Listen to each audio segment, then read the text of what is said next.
حضرت یہ پاکستان میں جب سیلاب آیا اور بہت اندوہناک صورتحال ہمیں نظر آئی اور لوگ بہت پریشان بیچارے، اور ایسے میں ظاہر بات ہے کہ بہت ساری این جی اوز جہاں کام کر رہی تھی، تو میں نے دیکھا حضرت کہ مصیبت کی اس گھڑی میں آپ اس میں بھی آپ پیچھے نہیں رہے، آلریڈی آپ اتنے سارے شعبہ جات میں کام کر رہے تھے، لیکن اس میں بھی آپ مجھے بہت پیش نظر آئے. مجھے کیا مطلب ایک عوام کی جو نظر ہے اس حساب سے میں بات کر رہا ہوں. تو یہ کس طرح حضرت آپ اس کو مینیج کیا اور کس جذبے کے تحت آپ آگے نکلے اس میں؟ سیلاب جب پاکستان میں 2022 میں آیا تو ابتدائی طور پہ بلوچستان کے چند اضلاع اس سے ڈسٹرب ہوئے، تو ہم پہلی فرصت میں بلوچستان کی طرف ہم نکل گئے. اچھا، اسی وقت آپ نکل گئے تھے؟ انہی دنوں میں ہم بلوچستان کی ڈرائیو کر آئے. لیکن جب ہم نے وہاں جا کے حالات دیکھے نا تو ہمیں ایسا لگتا تھا کہ یہ اتنا بڑا ڈیزاسٹر ہے کہ جس سے نکلنے میں ہمیں مہینوں نہیں سالوں لگ جائیں گے. مجھے یاد ہے کہ جب میں بلوچستان گیا تو وہاں پہ جو ویدر موسم کی جو کنڈیشن تھی 47 یا 48 تھا وہاں پر. لوگوں کے پاس چھت نہیں تھی، خیمہ نہیں تھا، ٹینٹ نہیں تھا، وہ سیلاب میں کھلے آسمان کے نیچے بیٹھے تھے. اللہ، وہ کہتے تھے ہمیں پانی نہیں چاہیے، صرف برتن دے دو. اس برتن میں جو سیلاب کا پانی ہے نا ہم وہی پی لیں گے، ہمارے پاس برتن بھی نہیں بچے ہمارے. جب یہ کنڈیشن کر کے ہم واپس گھر آئے نا تو ہمیں نیند نہیں آتی تھی کہ ہم تو گھر میں بیٹھے ہیں، اللہ نے فضل فرمایا ہے، یہاں کوئی ایسی آزمائش نہیں ہے. لیکن میں آپ کو جو حالات ہم نے سندھ میں اور بلوچستان میں دیکھے نا میں آپ کو بیان نہیں کر سکتا. اس کے بعد یہی سیلاب کی جب تباہ کاری بڑھی تو یہ سندھ کو بھی اس نے ڈسٹرب کرنا شروع کیا. تو ہم سمجھے کوئی ایک آدھ علاقے میں سندھ میں سیلابی صورتحال ہوگی تو ہم نے سندھ کا رخ کیا. دیکھیں تنظیمی احباب تو ہر علاقے میں، جی آپ کا نیٹ ورک ماشاءاللہ وسیع نیٹ ورک. مشکل تھی تو ہر بندے نے ہماری طرف دیکھنا شروع کیا کہ مرکز کیا کر رہا ہے، شہر کراچی کے جو مخیر حضرات ہیں وہ کیا کر رہے ہیں. بہت ساری این جی او نے الحمدللہ بہت اچھا کام کیا. شہر کراچی کی ہر سڑک پر میں نے کیمپ دیکھا.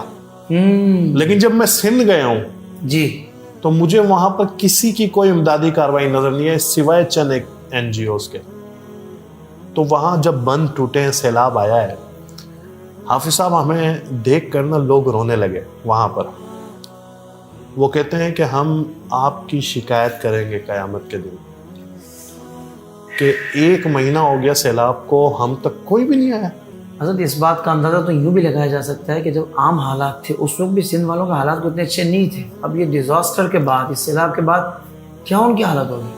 حافظ صاحب ایک منظر میں نے دیکھا وہاں پر سیلاب میں، یہ شاید قاضی احمد کی بات کر رہا ہوں، نواب شاہ اس کے اطراف کی. ایک چھت نظر آ رہی تھی لیکن مجھے سمجھ نہیں آ رہا تھا کہ یہ کیا چیز ہے. تو میں نے وہاں کے مقامی جو لوگ ہمارے ساتھ تھے میں نے ان سے پوچھا کہ یہ کیا ہے. یہ جو چمکتی ہوئی چیز نظر آئی، کوئی شیڈ نظر آ رہا تھا. انہوں نے کہا یہ شادی ہال تھا، یہ شادی ہال کی چھت ہے جو پوری ڈوبی ہوئی ہے. لوگ سمجھتے ہیں کہ جو ہے نا گھٹنوں تک پانی ہے وہاں پہ گھر ڈوبے ہوئے ہیں پورے، اس کی چھت نظر نہیں آتی. یہ تو 14-15 فٹ ہائٹ ہو گئی جی، کم از کم 15 فٹ پانی ہے وہاں پر. وہاں لوگوں کی فصلیں ختم ہیں، وہاں پر لوگوں کے گھر بہہ چکے ہیں اور وہاں کچے مکانات بنے ہوئے ہوتے ہیں. اب جب پانی نکل بھی جائے گا تو وہ گھر کسی کام کے نہیں ہے. کسی کام کے نہیں. کئی علماء کی ہمیں کال آئی ہے، ان کی مسجد بہہ چکی ہے، ان کے وہ مدارس بہہ چکے ہیں جو رہائشی طلباء کی رہائش گاہ تھی. لیکن ہم کتنے لوگوں تک پہنچے؟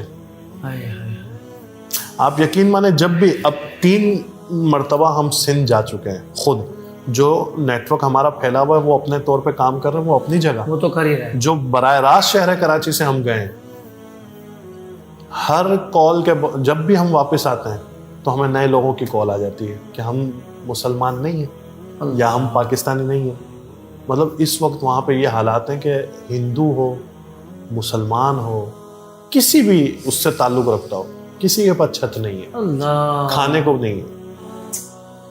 تو الحمدللہ میں تحدیث نعمت کے لیے عرض کرتا ہوں کہ شہر کراچی سے ہم نے جو ایک خطیر رقم یا امداد کی صورت میں ہم نے اب تک اپنے لوگوں کو بھیجا ہے یا ہم خود لے کر گئے، وہ لاکھوں میں نہیں، وہ کروڑوں میں ہے. ماشاءاللہ. اللہ تعالیٰ آپ کو اس کی جزائے خیر عطا فرمائے. آمین.